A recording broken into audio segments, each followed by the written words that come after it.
तो hello students, welcome to Avipedia. My name is Rishabh, your faculty of English. उम्मीद करता हूँ आप सभी लोग स्वस्थ होंगे, अच्छे होंगे एंड अपने एग्जाम के लिए आप अच्छे से तैयारी कर रहे होंगे, राइट। रिसेंटली आपका सीपीओ के लिए नोटिफिकेशन आउट हो चुका है and I hope you have started filling up your examinations and again एक काफ़ी एक अच्छा मौका है आपके पास में to get a job in this particular year, right. 4,000 plus vacancies हैं और जिनका भी लास्ट टाइम ड्यू टू थोड़े से मार्क्स की वजह से या फिर किसी भी रीज़न की वजह से अगर आप उसको क्वालिफाई नहीं कर पाए थे, राइट। सो उम्मीद करता हूँ आप इस साल अच्छे से तैयारी करेंगे और जिनको लगता है उनका फिजिकल थोड़ा सा वीक है वो टाइमली अपने फिजिकल के लिए तैयारी स्टार्ट कर देंगे, राइट। तो चलिए इसी मोटिवेशन के साथ में आज हम इस क्लास में रीडिंग कॉम्प्रिहेंशन को पढ़ेंगे, राइट। प्रैक्टिस करेंगे कि कैसे आपको अप्रोच करना है और कैसे आप रीडिंग कॉम्प्रिहेंशन की प्रैक्टिस, बिकॉज ये आपके एग्जामिनेशन का वो पार्ट है। और बात करूं अगर सीपीओ की या फिर मेंस की भी, अगर मैं सीजीएल मेंस की भी बात करूं तो काफी आपका वेटेज रहता है, राइट, उसमें इंग्लिश का। और उसमें से भी इंग्लिश में अगर बात करूं तो रीडिंग कॉम्प्रिहेंशन आज के टाइम में एक अच्छे खासे लेवल तक आते हैं, जिसमें आपसे थीम, टोन, टाइटल एटसेट्रा ये सब चीजें पूछी पूछी जाती हैं, ठीक है। और इनको डील करने के लिए आपको थोरो प्रैक्टिस की जरूरत है। दैट इज वाई आपको यहाँ पे वो प्रैक्टिस प्रोवाइड करवाई जाएगी। उम्मीद करता हूँ आप इसको थोड़ा सा सीरियस लेके खुद से भी प्रैक्टिस करेंगे, ओके। तो चलिए फिर सेशन को स्टार्ट करते हैं। और सेशन, जस्ट अ मोमेंट।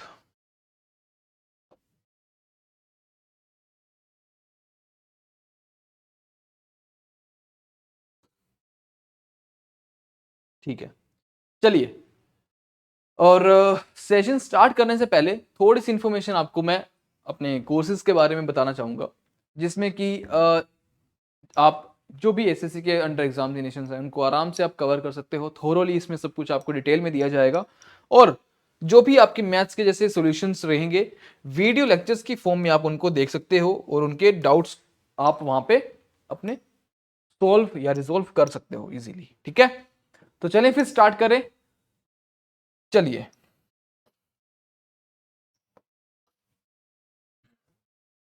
अब देखिए कि एक तो आप व्हाट्सएप ग्रुप भी आपको ज्वाइन करना है। इसमें आपको होगा क्या कि जो भी आपका डाउट है आप फैकल्टी मेंबर से वो डिस्कस कर सकते हो, ठीक है। अब आइए फिर हमारे आज के इस कॉम्प्रिहेंशन पे, ओके। देखिए, बोलता है during his recent visit to Germany, extern, अभी रीसेंट का टॉपिक है ये, ठीक है। So, during his recent visit to Germany, External Affairs Minister S. Jaishankar again justified India's close ties with Russia. Okay, much to the consternation. Okay, much to the consternation of the West, New Delhi has refused to scale down its engagement with Moscow. ठीक है। मतलब उन्होंने deny कर दिया है कि हम अपने जो मॉस्को के साथ में जो हमारे काइंड ऑफ रिलेशंस हैं या जो भी है ना, उनको स्केल डाउन करने से मना कर दिया है। Jaishankar observe that in the history of post independence, मतलब इंडिपेंडेंस के बाद में इंडिया, रशिया जो कि पहले हुआ करता था यूएसएसआर, ठीक है, had never hurt its interest, ठीक है। The ties among various powers have seen ups and downs over the decade, but India's relationship with Russia has remained stable and friendly. Two factors. First one is military hardware and energy supplies. एक तो हमारा ये वाला part हो गया और second part है हमारा अच्छा, मिलिट्री हार्डवेयर एंड एनर्जी। तो फर्स्ट पार्ट हमारा हो गया military hardware and second part हमारा हो गया एनर्जी सप्लाईज, ठीक है। बोलता है they are cited to explain India's reluctance, ठीक है। रिलक्टेंस का मतलब होता है अनविलिंगनेस। एक मिनट, इसका मतलब होता है,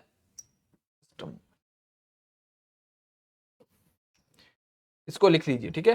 रिलक्टेंस का मतलब होगा unwillingness,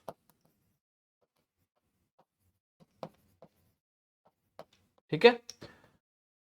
India's reluctance to criticise Russia for its invasion. Invasion मतलब जब कोई फोर्सफुली कोई इंट्रूड करता है किसी की टेरिटरी में। Russia for its invasion of Ukraine, these certainly have had a critical bearing on the country's perspective, even as the track record of enduring bilateral ties is often disregarded. ठीक है, for 67 years Russia जो कि USSR था has backed India with its veto, जो कि veto power है Russia के पास में, in the United Nation Security Council to prevent a discussion on the India Pakistan question, okay, regarding Kashmir. So the dismemberment of Pakistan in 1971 happened partly due to India's treaty of peace, friendship and cooperation with the किसके साथ में, Soviet Union and Moscow's threat to attack China if it tried to intervene. ठीक है, तो उस time पे Moscow का एक डर, मतलब रशिया का डर था ये चाइना को कि अगर हमने इंटरवीन करने का ट्राई करा तो, क्योंकि इंडिया ने ट्रीटी साइन कर रखी थी जो कि ट्रीटी का नाम था the treaty of peace, friendship and cooperation with Russia, okay. तो उनको डर था कि अगर हमने इंटरवीन करने का ट्राई करा तो रशिया डेफिनेटली इसमें कूदेगा और वो हमारे लिए एक थ्रेट बन के उभर सकता है, ठीक है। क्योंकि इनडायरेक्टली अगर देखा जाए तो चाइना भी किसी के साथ में ओपनली अपने रिलेशंस खराब करना नहीं चाहता, वो भी रशिया जैसी कंट्री के साथ में, ठीक है। So that was the reason also. Okay. फिर बोलता है 2 years of the Ukraine war have seen India leading Russia diplomatic support. India ने हमेशा जब से वॉर स्टार्ट हुई है डायरेक्टली या फिर इनडायरेक्टली वो सपोर्ट रशिया को दिया है, ठीक है। फिर बोलता है the new Delhi declaration framed during the India hosted G20 summit, even though वहां पे रशिया नहीं था बट स्टिल इंडिया ने वहां पे पूरा का पूरा एक डिक्लेरेशन साइन करवाया था और मैक्सिमम कंट्रीज ने उस पर साइन करा था, and was one such example. The west was satisfied that its stand was incorporated while Russia was happy at not being named in the text. This ability to balance the aspirations of both sides, मतलब जो European countries थी उनको भी वहां पे उनके interest को भी इंडिया ने प्रॉपरली मैनेज करा, उनको सेटिस्फाई करा और रशिया का भी नाम उस डिक्लेरेशन में नहीं आने दिया, ठीक है। सो एक काफी बड़ी अचीवमेंट थी ये, ठीक है। फिर बोलता है aspiration of both sides makes India an ideal candidate to mediate in the Russia-Ukraine conflict. But as Jaishankar said, India will not take the initiative. ठीक है, India will not take the initiative in the जो भी ये Russia Ukraine का ये conflict चल रहा है, India will not intervene in the between two countries, right. But for now India will be content to expand its unique relationship. Content का मतलब एक सेटिस्फेक्शन की सेंस में बोलते हैं, ठीक है। India will be content to expand its unique relationship with Russia into newer domains while being confident that there would be no rancour और बैकस्टैबिंग। रैंकर का मतलब होता है जैसे कि कोई इलविल, मतलब कोई द्वेष नहीं है, ठीक है, कोई किसी के प्रति कोई ईर्ष्या वाली भावना नहीं है, जेलसी वाला फैक्टर नहीं है, ठीक है। तो उसके बारे में हम रैंकर का यूज करते हैं, मतलब और या फिर कोई बैक स्टैबिंग, कोई धोखा नहीं करेगी इंडिया रशिया के साथ में, ठीक है। और ये था हमारा कॉम्प्रिहेंशन। अब क्वेश्चंस देख लेते हैं कि इसके क्वेश्चंस क्या क्या होंगे, ठीक है। Okay, so the first question जो हमारा इस कॉम्प्रिहेंशन बेस पे है, what is the tone of the passage. मैंने आपको प्रीवियस लेक्चर्स में बताया कि how to identify the tone of the passage, कि अगर क्या लग रहा है आपको कि क्रिटिकल टोन लग रही है, आपको क्रिटिक्स कर रहा है यहाँ पे, या आपको लग रहा है कि ऑप्टिमिस्टिक है, कोई बड़ा ज्यादा हम फ्यूचर की बात कर रहे हैं, या फिर कोई नॉर्मल डिस्कशन चल रहा है, पेसिमिस्टिक लग रही, क्या लग रही है आपको बताइए। अगर इस पैसेज को देखें अच्छे से ऑब्जर्व करें, हमने पढ़ा एक नॉर्मल जनरल सी इंफॉर्मेशन बात कर रहे थे कि इंडिया रशिया के रिलेशनशिप काफी अच्छे हैं, पहले भी काफी, है ना। तो ऑप्टिमिस्टिक इसलिए नहीं है क्योंकि हम फ्यूचर के लिए कोई ज्यादा ऑप्टिमिस्टिक बातें नहीं कर रहे इसमें, ठीक है। और पेसिमिस्टिक तो वैसे ही नहीं होगा, गलत गलत। अब क्रिटिकल देखा जाए तो क्रिटिकल क्या क्रिटिक्स करा है क्या रशिया इंडिया ने, क्या किसी ने भी किसी कंट्री पे, तो कोई क्रिटिक्स भी नहीं करा। सो सिंपली अगर देखा जाए तो हमारा ये जो पैराग्राफ था, it was a neutral paragraph, right, it was a neutral comprehension, कोई इसमें क्रिटिक्स नहीं करा है ना। ओके, नाउ अब देखें तो ठीक है, लेट्स वेरीफाई द आंसर। चल पढ़ो भैया, एक मिनट। सो ऑप्शन सी ही इसका राइट आंसर हो जाएगा, ठीक है। न्यूट्रल होगा ये, ठीक है। नाउ क्वेश्चन नंबर 2 देखिए, बोलता है what is the main theme of the passage, ठीक है। और इसका एक काम करेंगे आप, व्हाट इज द टाइटल, आप टाइटल मुझे इसका कमेंट करेंगे कि क्या इसका टाइटल हम दे सकते हैं, ठीक है। और थीम बताइए, अभी इसकी थीम क्या हो सकती है, इंडिया डिप्लोमेटिक चैलेंजेस, क्या इंडिया की ही बात कर रहा है और उसके डिप्लोमेटिक चैलेंजेस की बात कर रहा है, या फिर the history of the India Pakistan, India और पाकिस्तान की तो बात ही नहीं है यार, ठीक है। थोड़ा सा बीच में ऐसा नहीं है कि अगर मेरा जो टॉपिक है वो क्या किसके अराउंड घूम रहा है वो उसकी थीम बनेगी, ऐसा नहीं कि कहीं पे मैंने एक वर्ड पढ़ लिया और उसी के ऊपर मैं बना दूं थीम। थीम मतलब वो चीज मुझे बार बार वो पैराग्राफ में दिखनी चाहिए, और टाइटल जो है मुझे डायरेक्टली उससे समझ आ जाएगा कि क्या इसका टाइटल हो सकता है, जो कि आप मुझे कमेंट करके बताएंगे, ठीक है। India's steadfast support for Russia amid the Ukraine war, या इसका ये हो सकता है, या फिर global impact of the Ukraine war. अब अगर देखा जाए तो ना हम ग्लोबल इंपैक्ट की बात कर रहे हैं, इंडिया पाकिस्तान कॉन्फ्लिक्ट तो हमने वैसे ही एलिमिनेट कर दिया है। इंडिया डिप्लोमेटिक चैलेंजेस, क्या चैलेंजेस की बात करी गई है यहाँ पे, ऐसा भी कुछ खास नहीं है कि हमने चैलेंजेस को देखा, हमने तो देखा कि रशिया इंडिया के क्या एक दूसरे के साथ में कैसे रिलेशंस हैं, कैसे एक दूसरे को सपोर्ट करते हैं, ठीक है। तो it's all about India's steadfast support for Russia, ठीक है, amid the Ukraine war. Okay, so option C ही इसका राइट आंसर हो जाएगा। लेट्स सी, ऑप्शन सी इसका अगेन राइट आंसर है, ठीक है। नेक्स्ट चलिए क्वेश्चन नंबर 3 देखिए, बताइए, इसको पढ़िए और मुझे बताइए इसका आंसर क्या होगा।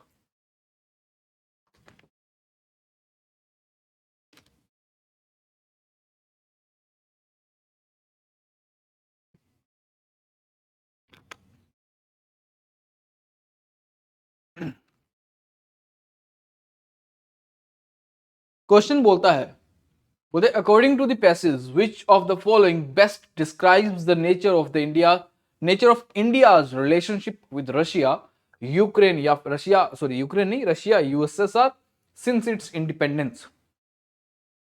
क्या आपको लगता है कि अमंग द फॉलोइंग ऑप्शंस कौन सा ऑप्शन सूटेबल ऑप्शन हो सकता है, a relationship marked by frequent conflicts and disagreements, या फिर a stable and friendly relationship unaffected by global political changes, third one, a relationship primarily based on economic transactions with little political significance, या फिर a relationship that has deteriorated over the years due to Russia's aggressive foreign policies. It's very vague statement, right? So you can easily eliminate, क्योंकि Russia और India के relationship हमेशा अच्छे ही रहे हैं, ठीक है। डिटीरियोरेटेड का मतलब होता है जो आपके चीजें खराब हो रही हों, ठीक है, वर्सन। या फिर बोलता है कि इंडिया क्या प्राइमरीली बेस्ड ऑन इकोनॉमिक, मतलब इंडिया का जो मेन इंडिया का रिलेशनशिप रशिया के साथ में है, क्या उसका मेजर रीजन सिर्फ यही है कि इकोनॉमिक ट्रांजेक्शन्स या फिर लिटिल पॉलिटिकल सिग्निफिकेंस है। What is the reason you think so, बताइए क्या लगता है आपको।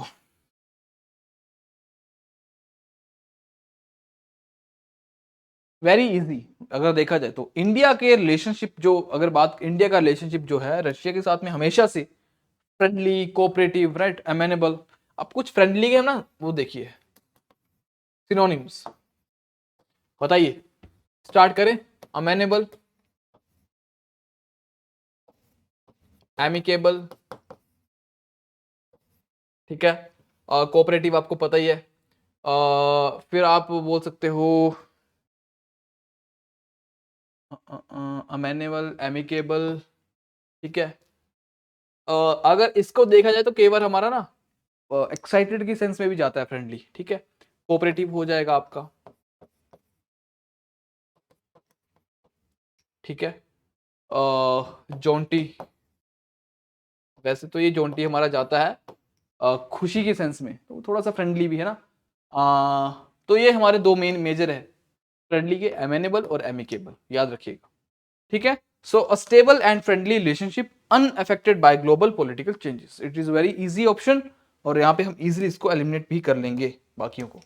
ऑप्शन थर्ड का, क्वेश्चन नंबर 3 का हमारा option B is the right answer, ठीक है। नेक्स्ट देखते हैं,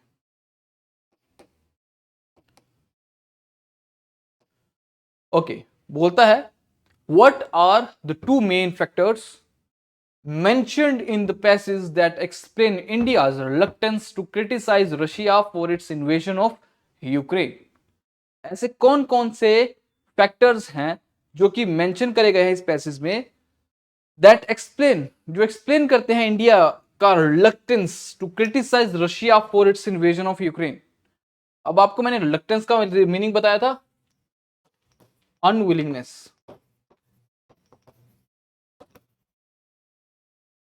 ठीक है, अनविलिंगनेस. ठीक है, तो India is not willing to criticise Russia, ठीक है, on its invasion in Ukraine, right. तो क्या रीजंस लगते हैं कि जिसकी वजह से इंडिया रशिया को क्रिटिसाइज नहीं करना चाहता? क्या हिस्टोरिकल अलायंसेस या फिर कल्चरल एक्सचेंजेस हैं, या फिर military hardware and energy supplies हैं, या फिर trade agreements and diplomatic support है, या फिर जियोपॉलिटिकल स्ट्रेटेजीज या इकोनॉमिक सैंक्शंस हैं? बताइए. वेरी इजी, आप इसका आंसर करेंगे और सिर्फ बताइए. Take your time and tell me what would be the right answer.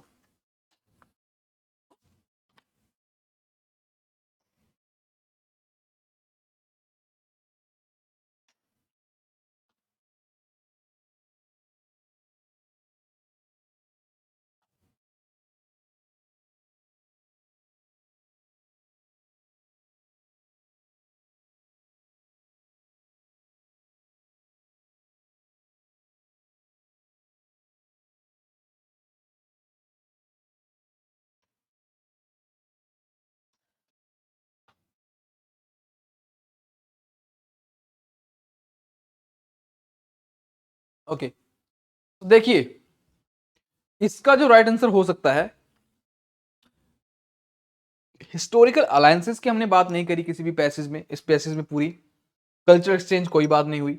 जो डायरेक्ट हमें देखा गया कि इंडिया का जो रिलेशनशिप रशिया के साथ में है उसमें मेजर रोल किसका है, that first is military hardware, जो हम इक्विपमेंट लेते हैं रशिया से, राइट.